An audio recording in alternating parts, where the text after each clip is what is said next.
मैं अंकुर चानी आज आपको लेके आऊँ आपके अपने YouTube channel web coding with Ankur में। आज हम बात करेंगे एक अलग टॉपिक में रिएक्ट जेएस के बारे में जिसका नाम है रिएक्ट डॉट फ्रेगमेंट या आप इसे फ्रेगमेंट भी कह सकते हो। इससे इस वीडियो में बढ़ने से पहले मुझे आपको एक चीज़ और बतानी है कि जिस किसी ने मेरी वो पुरानी वीडियो नहीं देखी है जिसमें मैंने स्टाइलिंग रिएक्ट कंपोनेंट में कैसे करते हैं, अगर वो मेरी वीडियो किसी ने नहीं देखी है प्लीज़ आइकन पे क्लिक करके वो मेरी वीडियो जाके देख सकता है। और आज फिर हमारा वीडियो का टॉपिक मैं आपके लिए लेके आया हूँ फ्रेगमेंट। फ्रेगमेंट क्या होते हैं और कैसे रिएक्ट जेएस में उसका काम होता है, तो चलिए स्टार्ट करते हैं आज अपनी video react fragment in React JS.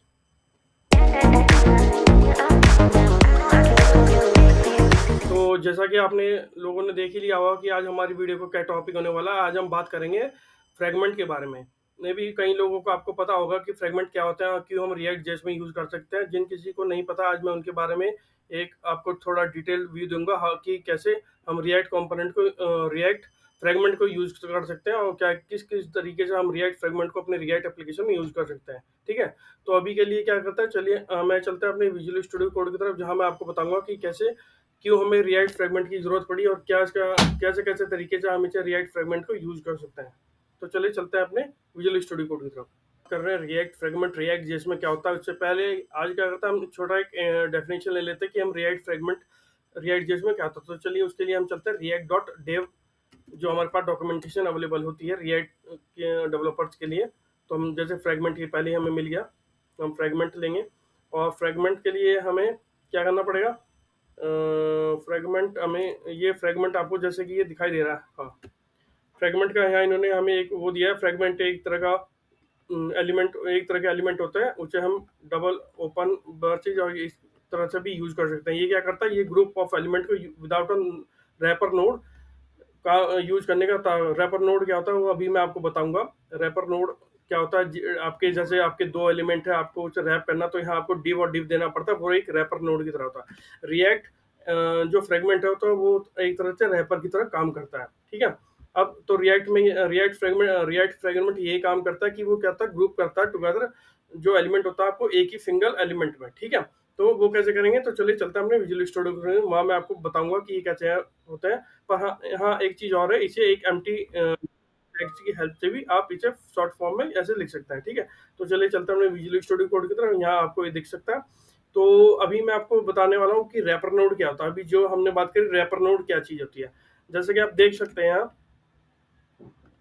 जैसा कि आप देख सकते हैं ये आपका डिव एलिमेंट है और ये डिव एलिमेंट आपके इसके आपका जो कंटेंट है वो इसके अंदर है और वही आपको यूआई पे डिस्प्ले हो रहा है। ठीक है, तो अगर मैं इस कंटेंट को डिव से हटा दूंगा, ये डिव अगर मैं रिमूव कर दूंगा, तो ये आपका, तो आपके जो मल्टीपल एलिमेंट है वो शो नहीं हो पाएंगे। क्यों?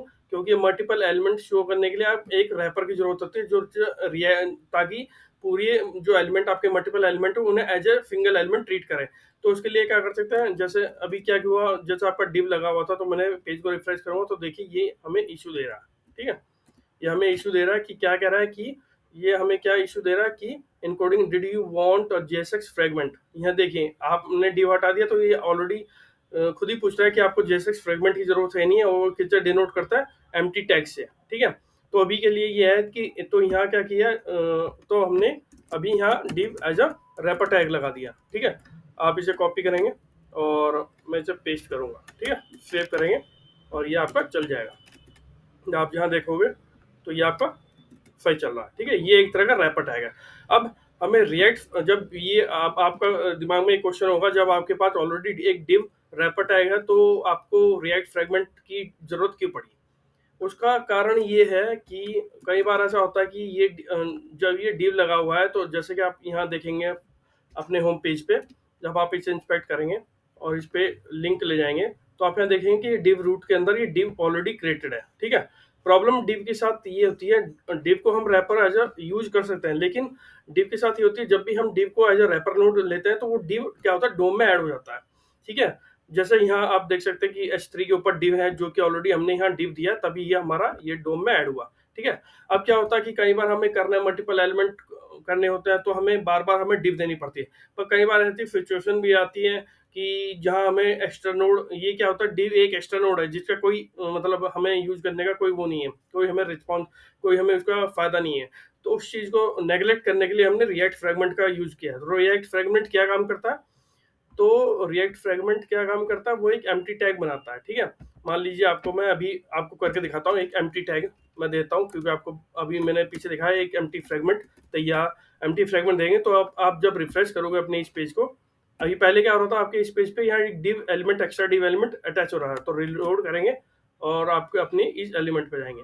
अब आप देखिए कि div id equal to root, अब आपका कोई भी एक्स्ट्रा नोड आपका अपेंड नहीं हुआ आपके डोम में। इसका फायदा ये है, ये रिएक्ट फ्रेगमेंट का फायदा ये होता है कि इसमें आपको जो एक्स्ट्रा नोड जैसे div हो गया वो अटैच नहीं होता, आपको फ्रीली आप ऐड कर सकते हो। अब ये इसकी प्रॉब्लम कहाँ आ सकती है, मान लीजिए आपने फॉर एग्जांपल अगर आपने डिव लगाया हुआ है, ठीक है, मैं एक सिनेरियो देता हूँ, आपने डिव लगाया हुआ, ठीक है, और डिव के अंदर आपने क्या हुआ, आपने एक चलिए एक एग्जांपल करते हैं ताकि आपको डिव और उसमें समझ में आ जाए कैसे है। तो हम क्या करेंगे, एक टेबल ले लेते हैं, ठीक है। तो टेबल लेने के लिए मैं यहाँ एक टेबल ले लेता हूँ, मैं टेबल ले लेता हूँ, और टेबल में मैं टी आर ले लेता हूँ और टी डी ले लेता हूँ, ठीक है।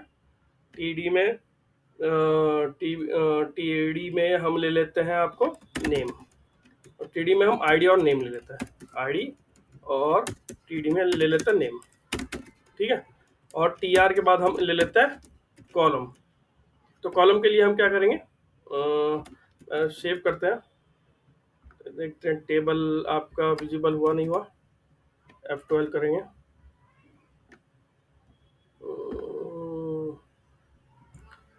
ठीक है, टेबल टेबल यहाँ इस टेबल का यूज नहीं हो पा रहा है। हाँ टेबल, तो ये मैंने गलत लिया, मैं टेबल लेता हूँ, ठीक है, और टेबल लिया और टेबल को मैंने सेव किया, ठीक है। ये आपका टेबल क्रिएट हुआ, ठीक है। सेव करते हैं, देखते हैं कि टेबल हमारा होम पेज पे आया नहीं आया, ठीक है। ये आप देख सकते हो, ये मेरा आईडी और नेम है, ठीक है, ये मेरा टेबल आईडी और कॉलम दिया। अब मैं कॉलम के लिए क्या करूंगा, अब मैं टीडी में मैंने कॉलम लेना है, ठीक है। अब मैं क्या करता हूँ, एक फाइल बनाता हूँ, एक अलग से कंपोनेंट बनाता हूँ कॉलम्स नाम पे, तो कॉलम डॉट जेएसएक्स ले लेते हैं हम, ठीक है। ये कॉलम ले लिए, कॉलम आप इसे रो ले लीजिए, ठीक है। रोल हम इसे रोज ले लेते हैं, F12 पे हम इसे रोज लेते हैं, रोज, और मैं RAFC करता हूँ, सी रोज लिया, ठीक है। और इसमें मैं क्या करूँगा, डिव को मैंने लिया और मैं इसमें क्या करूँगा, एक टीडी बनाऊंगा जिसमें मैं नाम ले लूँगा जॉन, और आपकी एक और ले लूँगा टीडी, जॉन मैं ले लूँगा 1, ठीक है, और टीडी मैं ले लूँगा जॉन, ठीक है। जॉन मैंने नाम ले लिया, ठीक है, आपके एक टीडी अटैच है, ठीक है। ये सेव करते हैं और इस रो को अपने इसमें कॉल करता है, कैसे करेंगे, तो यहाँ रोज को लिए और यहाँ सेव किया, ठीक है। सेव करेंगे तो देखते हैं क्या मिलता है, ठीक है। रिलोड करेंगे, अब आप देखिए मैंने क्या किया, मैंने एक टेबल बनाया,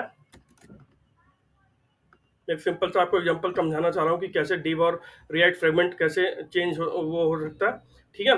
तो आप जैसे कि देखेंगे कि यहाँ एक मैंने टेबल बनाया, टीआर मैंने लिया, आईडी और नेम, ठीक है। मैंने टीआर के बाद रोज लिया, ठीक है। टीआर में मैंने टीडी के लिए मैंने रोज लिया, ठीक है। उन रोज के लिए मैंने टीडी के एलिमेंट 1 और जॉन मैंने यहाँ लिया, और मैं इस चीज को रिटर्न कर रहा हूँ, इसको भी मैंने एक डिव फ्रेगमेंट लिया, ठीक है। तो चलिए देखते हैं हमें क्या मिलता है। सेव करेंगे और अपने इसमें जाएंगे, ये देखिए, हालांकि ये बना तो ठीक है, आईडी में 1 है, जॉन में, लेकिन ये थोड़ा कहीं नहीं आया, तो देखते हैं क्या प्रॉब्लम है इसमें। तो क्या करते हैं, तो अभी हाँ ठीक है, जब हम इस पे जाएंगे, ये देखिए आपका ये टेबल है टीआर, ठीक है। अगर आप यहाँ देखेंगे तो टीआर के अंदर एक डिव एलिमेंट आ रहा होगा, ये देखिए डिव। प्रॉब्लम इसकी वजह से हो रही है, क्यों, क्योंकि ये जो डिव का जो हम डेटा ले रहे हैं, अगर आप ध्यान से देखेंगे रोज में, तो मैं TD1 और TD2 जॉन में, और मैंने डिव को एज अ रैपर एलिमेंट लिया है रोज के लिए, टेबल में दिखाने के लिए, ठीक है, वो मैंने लिया। लेकिन प्रॉब्लम क्या है इससे, तो ये टीआर के अंदर चाहिए हमें टीडी, लेकिन हमें मिल क्या रहा है डिव, और ये टीडी कब मिल रहा है इस डिव के अंदर, जिसकी वजह से ये इसकी फॉर्मेटिंग सही नहीं आ रही और ये थोड़ा गलत भी लग रहा है। तो इस चीज को सॉर्ट आउट करने के लिए हम क्या करेंगे, हम जाएंगे रोज में और इस डिव को रिप्लेस कर देंगे रिएक्ट फ्रेगमेंट के, ठीक है। तो हम क्या करते हैं, रिएक्ट डॉट फ्रेगमेंट यूज करेंगे, ठीक है, और आपको यहाँ रिएक्ट डॉट फ्रेगमेंट यूज करेंगे, सेव, ठीक है। ये सेव करेंगे और अब आप देखोगे कि आपका जो टेबल है वो सही आएगा, और आपकी जो एक्स्ट्रा डिव आपकी यहाँ आ रही थी वो सब आपकी हट गई है। ये देखिए, ये टीआर के अंदर देखिए डायरेक्ट TD1 और TD जॉन ऐसे आपका as a React dot fragment use करके आपका एज ये आपका मिल गया आपको, ठीक है। उसमें क्या होता है, हमने div लगाए थे तो एक्स्ट्रा div आ रही थी, तो ये क्या होता है, टेबल की फॉर्मेटिंग को इश्यू आ रहा था, तो उस चीज को रिजॉल्व करने के लिए हमने रिएक्ट फ्रेगमेंट को यूज करा।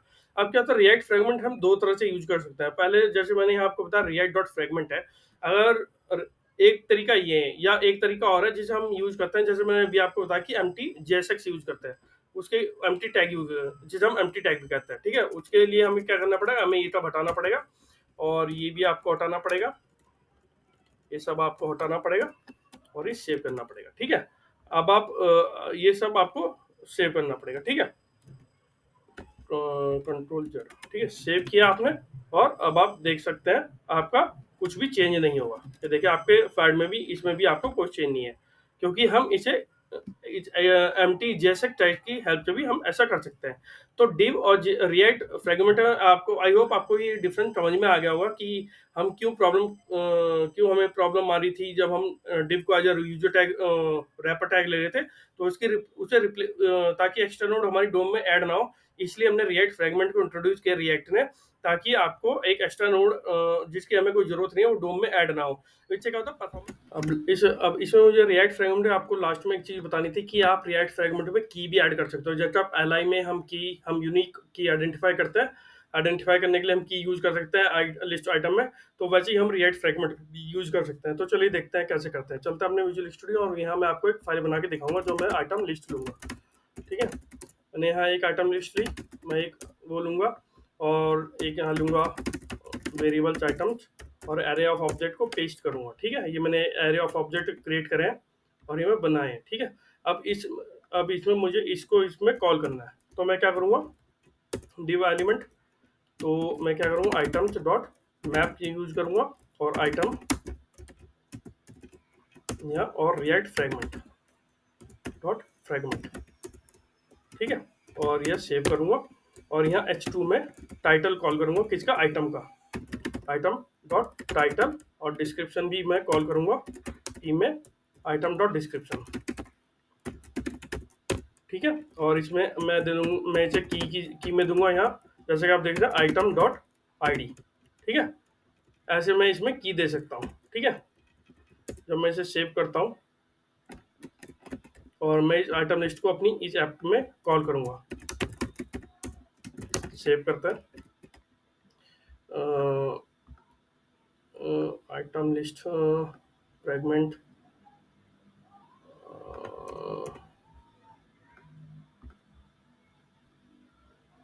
तो सेव करूंगा,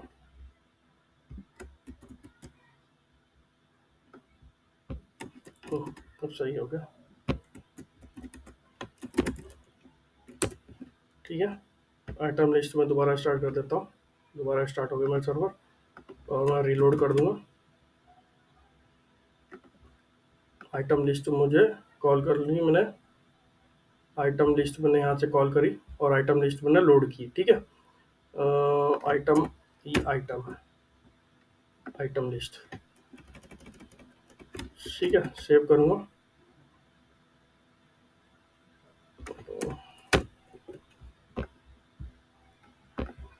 वेट करिए, ये कुछ इश्यू आ रहा है इसमें,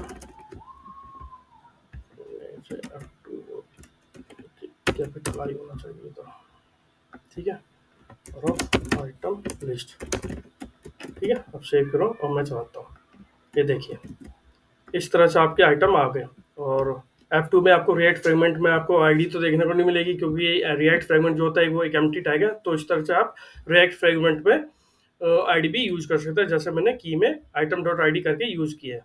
तो इस तरह से आप रिएक्ट फ्रेगमेंट को यूज कर सकते हैं हमने रिएक्ट जेएस एप्लीकेशन में। आई होप आपको ये रिएक्ट फ्रेगमेंट से रिलेटेड वीडियो आपको समझ में अच्छी तरह आ गई होगी। अगर आपको नहीं आई है तो आप मेरे कोई भी क्वेश्चन है रिएक्ट फ्रेगमेंट से रिलेटेड या कोई और टॉपिक के रिलेटेड, तो आप मेरी कमेंट बॉक्स में लिख के मुझे बता सकते हैं, मैं आपकी उसका जरूर आंसर दूंगा। तो आई होप आपको ये वीडियो पसंद आ गई, प्लीज़ लाइक कीजिए, सब्सक्राइब कीजिए, थैंक यू।